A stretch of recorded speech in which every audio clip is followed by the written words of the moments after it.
রাগিনী বেনুবিনে গান গাওয়া, কুল নিদাঘতে আসা, আমি রৌদ্রে রুদ্র রবি, আমি মরুণীর ঝড়ো ঝড়ো ঝড়ো, আমি শ্যামলী মাছায়া ছবি, আমি তুরি আনন্দে ছুটে গেলে একে উন্মাদ একে উন্মাদ, আমি সাহস আমারে চিনেছি আমার খুলিয়া গিয়েছে সব পথ। কে বলেছে কাজী নজরুল ইসলামের কবিতায় দর্শন নেই? আমি সাহস আমারে চিনেছি আমার খুলিয়া গিয়েছে সব বাদ। তারপরেও কাজী নজরুল ইসলাম বলেছিলেন যে যবে উৎপীড়িতের ক্রন্দন রোল আকাশে বাতাসে ধ্বনিবে না, অত্যাচারীর খড়গ কৃপান ভীম রণভূমি রণিবে না, বিদ্রোহী রণক্লান্ত আমি সেই দিন হব শান্ত। স্যার একটা কথা বলেছেন যে তোমরা আমার, তাকে বলা হয়তো কেউ তাকে বলতে তার কবিতায় কোনো উচ্চ মার্গের দর্শন নেই, তিনি নির্দিষ্ট একটা যুগে আবির্ভূত হয়েছেন, তিনি একটা যুগের কবি। কেউ বলেন তিনি হুজুগে কবিতা লেখেন, তিনি হুজুগের কবি। আবার কেউ কেউ বলেন তিনি যুগ এবং হুজুগের কবি। কাজী নজরুল ইসলাম বললেন পরোয়া করিবা বাঁচি না বাঁচি, যুগের হুজুগ কেটে গেলে মাথার উপর জ্বলেছেন রবি, রয়েছে সোনার শত ছেলে, প্রার্থনা করো যারা কেড়ে খায় ৩৩ কোটি মুখের গ্রাস, যেন লেখা হয় আমার রক্ত লেখায় তাদের সর্বনাশ, তাদের সর্বনাশ, তাদের সর্বনাশ।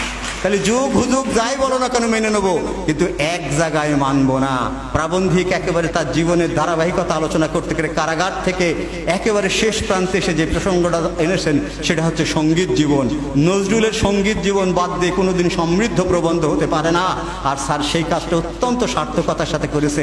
আমার কথা নয়, বিখ্যাত নাট্যকার ডিএল রায়, দ্বিজেন্দ্রলাল রায়ের পুত্র দিলীপ কুমার রায়, উপমহাদেশের বিখ্যাত সঙ্গীতজ্ঞ, তিনি বলেছেন কাজী নজরুল ইসলাম শুধু বাংলাদেশে নয়, সারা পৃথিবীর ইতিহাসে যদি 10 জন শ্রেষ্ঠ গীতিকারের নাম করা হয় কাজী নজরুল ইসলাম একজন।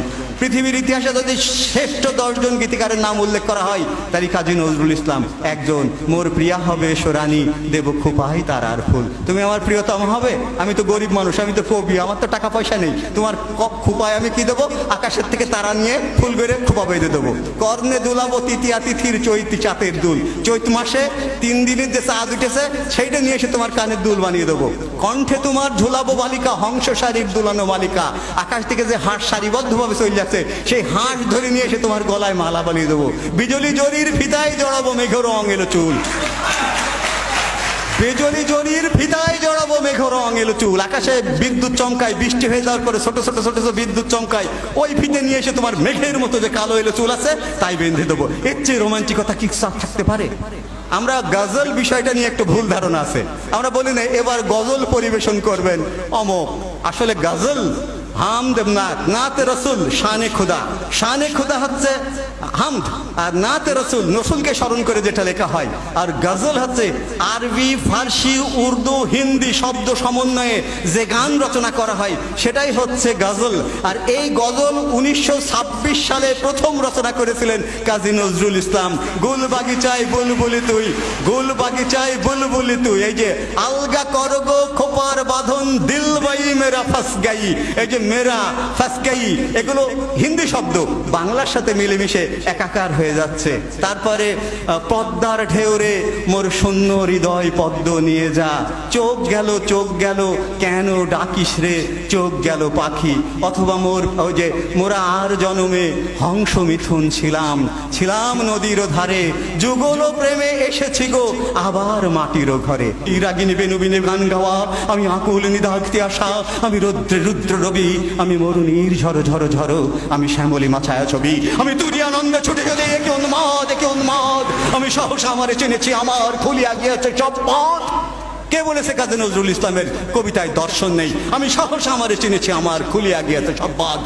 সক্রেটিস বললেন know thyself, I to die you to live, what is better only God knows. Lalon Shah বললেন ও যার আপন খবর আপনার হয় না, একবার আপনারে চিনতে পারলে যাই আসেনারে চেনা। রবীন্দ্রনাথ ঠাকুর বললেন yes I know this is nothing but the love of beloved of my heart. Kazi Nazrul Islam বলেন যুগের ধর্ম এই, পীড়ন করলে সে পীড়ন এসে পীড়া দেবে তোমাকেই, কালোর চক্র বক্র গতিতে ঘুরিতেছে অবিরত, আজ দেখি যারা কালের শীর্ষে কাল তারা পতনত।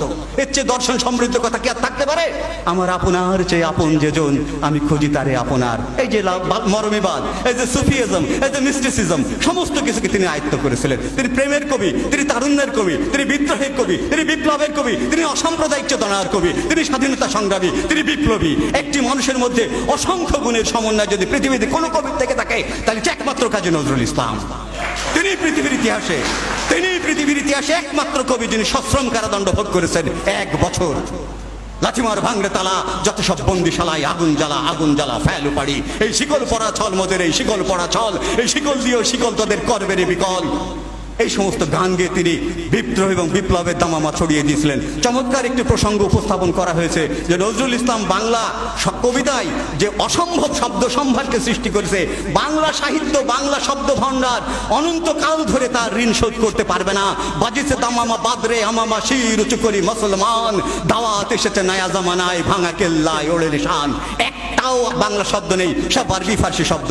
আল কোরআনের বাণী এসে কবিতায় স্থান করে নিল। কান্ডারিয়ে তরির পাকামাঝি মাল্লা, দাড়ি মুখে শারিগান লা শারিকাল্লাহ। কান্ডারিয়ে তরির পাকামাঝি মাল্লা, দাড়ি মুখে শারিগান লা শারিকাল্লাহ। কোরআনের বাণী আত্তাহিয়াতু লিল্লাহি ওয়াস সালাওয়াতু ওয়াত তাইয়্যিবাতু, আসসালামু আলাইকা আইয়ুহান নবিয়্যু ওয়া রাহমাতুল্লাহি ওয়া বারাকাতুহু, আসসালামু আলাইনা ওয়া আলা ইবাদিল্লাহিস সালিহিন, আশহাদু আল্লা ইলাহা ইল্লাল্লাহু আশহাদু আন্না মুহাম্মাদার আবদুহু ওয়া রাসূলুহু। একেবারে কোরআনের বাণী এসে তিনি কবিতায় সংযোজন করলেন। আনোয়ার আনোয়ার জিভ ধরে টানো তার, যে বলে সে মুসলিম বেঈমান জানে শুধু জানটা বাঁচান সার। আনোয়ার আফসোস ভক্তের শব্দ, আনোয়ার আনোয়ার আজকের মুসলিম ঘরে পোষা জানোয়ার। একেবারে সব আরবি ফার্সি শব্দ। এত বড় কবি পৃথিবীর ইতিহাসে জন্মগ্রহণ করতে পারে? কোথাকার শব্দ কোথায় নিয়ে এসে কিভাবে সংযোজন করলেন? আমরা গর্বিত জাতি, যেমন একটা কবিকে আমরা পেয়েছিলাম। আমাদের জাতি সত্তায় দুটো সত্তা, দুটো জিনিস। সবার হৃদয়ে রবীন্দ্রনাথ, চেতনাতে নজরুল। যতই আসুক বিঘ্ন বিপদ, বাধা হোক প্রতিকূল, আমরা কি তাহলে সবসময় রবীন্দ্র নজরুলকে বুকে নিয়ে পড়ে থাকবো? গিয়েছিলাম কলকাতায়, সাথে ছিল হেমায়েত সাহেব। আমি এক জায়গায় যে বলে ফেলেছি, ভাই দাদা দেখি প্যান্ট শার্ট পরে মোটরসাইকেলে বেশ ভাবের সাথে বসে আছে। আমি বলছি, দাদা আমি একটু রবীন্দ্রনাথের বাড়ি যাবো। বলছে, রবীন্দ্রনাথ আপনার কি হয়? ওই যে গুরুদেব বলিনি, রবীন্দ্রনাথ ঠাকুর বলিনি। হেমায়েত সাহেব ছিলেন, আমার সাথে ছিলেন অদূত স্যার। আমরা তিনজন যে রবীন্দ্রনাথের বাড়ি MS রোডে যাবো, মহাত্মা গান্ধী রোডে, MG রোডে, মহাত্মা গান্ধী রোডে যাবো। সেই শিলা কোথায়, কোন জায়গাটা, জোড়া সাঁকোই যাবো, MS রোড যেটা এখন। আমি বলছি যে দাদা একটু রবীন্দ্রনাথের বাড়ি যাবো। বলছে, রবীন্দ্রনাথ আপনার কি হয়? সব বনাশ করেছে। আমি একবার লাজবাব আসলে। তারপরে তিনি বললেন, রবীন্দ্রনাথের বাড়ি যেতে হলে আপনাকে যেতে হবে হাওড়া স্টেশনে, সেখান থেকে গণদেবতা বলে একটা ট্রেন ধরতে হবে, ট্রেন ধরে যেতে হবে বোলপুর, বোলপুর থেকে বীরভূম, বীরভূম থেকে বোলপুর, বোলপুরের পাশে শান্তিনিকেতন, সেখানে যেয়ে নামতে হবে। আমি চিন্তা করলাম, এ রবীন্দ্রনাথকে পালন করে আর আমরা রবীন্দ্রনাথকে লালন করি। সে পালন করে, সে জানি না রবীন্দ্রনাথের বাড়ি কোন জায়গায়, আর আমরা রবীন্দ্রনাথকে লালন করি। লালন করি না? প্রতিদিনই আমাদের জাতীয় সঙ্গীত ধ্বনিত হয়ে থাকে। আমাদের যখনই রাষ্ট্রীয় সংকট, তখনই বেতার এবং টিভিতে রবীন্দ্র এবং নজরুলের দেশত্ববোধক গান, দেশত্ববোধক কবিতা আবৃত্তি হয়, গীত হয়ে থাকে। রবীন্দ্রনাথ এবং নজরুল সবসময় বুকের ভিতরে রবীন্দ্র নজরুলের বই নিয়ে পড়ে থাকতে মান্না।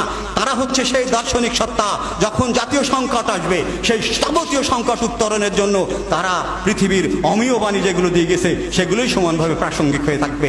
এই প্রত্যাশা রেখে আমি আবারও প্রিন্সিপাল স্যারকে, প্রাবন্ধিক স্যারকে, আমাদের মাঝে কেতুকি ম্যাডাম এসছেন, কলেজ পরিচালনা পরিষদের যারা রয়েছেন, আমি তাদেরকে সম্বোধন করতে পারিনি, কল্যাণীয় শিক্ষার্থী, স্নেহাস্পদ শিক্ষার্থী, সুপ্রিয় সম্মানিত সহকর্মী বৃন্দ, আমি এতক্ষণ ধরে অনেক উদ্বিগ্নতার মধ্যে কথাগুলো বলতে পারলাম।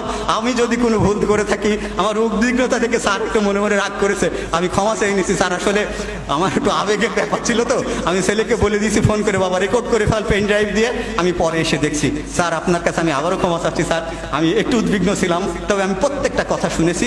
আমি বক্তব্য অনুষ্ঠান উপস্থাপন করতে যে A to Z প্রত্যেকটা বক্তার বক্তব্য শুনি, এবং আমি পরের দিন বলে দিতে পারবো এই কথা স্যার আপনি ওই দিন বলেছিলেন, এই কথা সেলন জোয়ারদার স্যার ওই দিন বলেছিলেন। বলছে কি করে পারি সেগুলো? আমি স্যার আমি বক্তব্য গিলি, আমি বক্তব্য একেবারে গিলে ফেলি, আমি সব জায়গাতে শেখার চেষ্টা করি। বিশ্বজোড়া পাঠশালা মোর সবার আমি ছাত্র। প্রিন্সিপাল স্যারকে অসংখ্য ধন্যবাদ, এমন একটি চমৎকার আয়োজন করে আমাদের জাতীয় কবির প্রাসঙ্গিকতাকে আজকে আবার নতুনভাবে নতুন প্রজন্মের কাছে জানিয়ে দেওয়া গেল। সবার প্রতি অভিনন্দন, শুভেচ্ছা, নজরুলীয় শুভেচ্ছা।